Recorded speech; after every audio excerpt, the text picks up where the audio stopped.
The wind howled through the quiet moonlit streets of the small town, casting eerie shadows on the houses that lined them. In one particular house, a sense of foreboding hung in the air, an atmosphere of dread that seeped into the walls and whispered dark secrets. Katherine and James had moved into the old Victorian house just over a year ago, hoping to find peace and happiness in the quiet town after years of living in the bustling city. They had been delighted to find the house at such an affordable price, unaware of the darkness that would soon descend upon them. As the months went by, Katherine began to notice subtle changes in her husband's behavior. He seemed distant, withdrawn, and would often spend long hours locked away in his study, claiming to be working on a new project. She tried to tell herself that it was just the stress of adjusting to a new environment, but deep down she knew something was amiss. One day, as she was cleaning their bedroom, she found James's phone tucked under a pile of clothes. Overwhelmed by curiosity and suspicion, she couldn't resist checking the messages. What she discovered was a series of flirtatious texts between her husband and a woman named Emily. Her heart shattered as she read their passionate conversations and plans to be together. Fury boiled within Katherine, consuming her every thought. She felt betrayed, her love for James turning to bitter hatred. As the sun set and darkness crept into the house, she found herself plotting her revenge.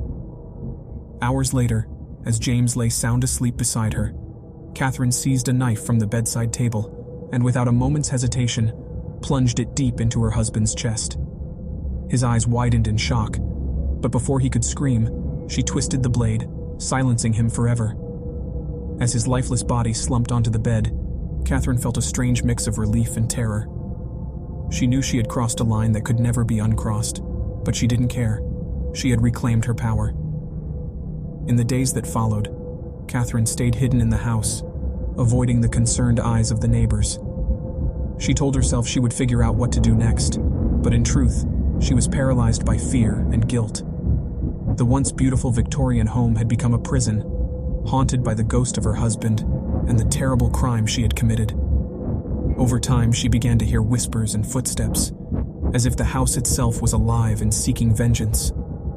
With her sanity slowly unraveling, Katherine isolated herself even more, her only company the guilt and regret that gnawed at her soul. 2 months after James's death, his sister Sarah decided to pay the couple a visit. Sarah had become increasingly worried, as her brother had seemingly vanished without a trace. Katherine, her face pale and her voice shaky, greeted Sarah at the door. "Hi, Katherine, we haven't heard from James in a while. Is everything okay?" Sarah asked, concern evident in her eyes. Katherine hesitated for a moment before responding. "Oh yes, everything is fine.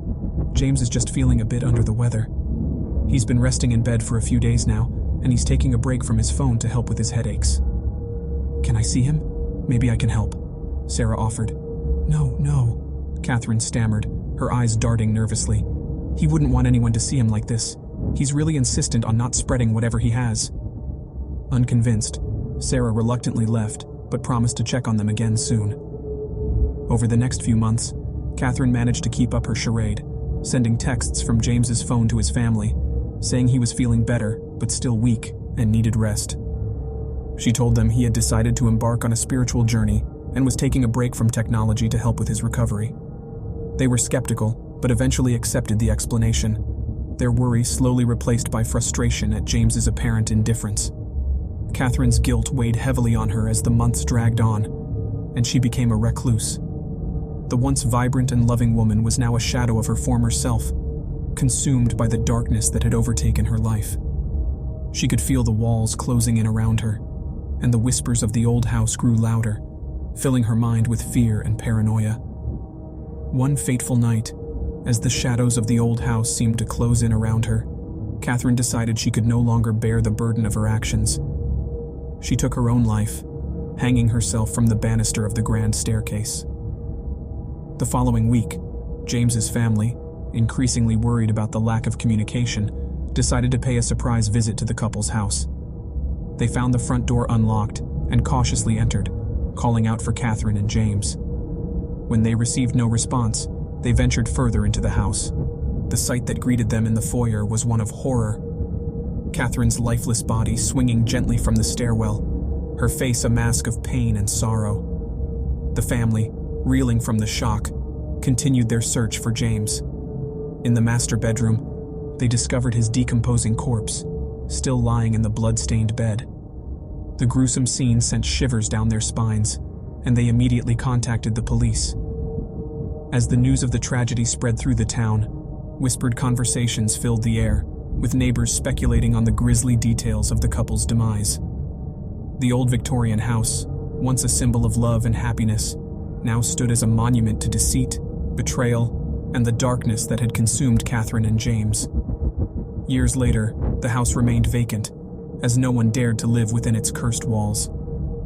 Passers-by would share stories of the horrifying events that had taken place within, and some claimed to hear the echoes of Katherine's anguished cries and James's final gasps for breath, forever etched into the very foundation of the house.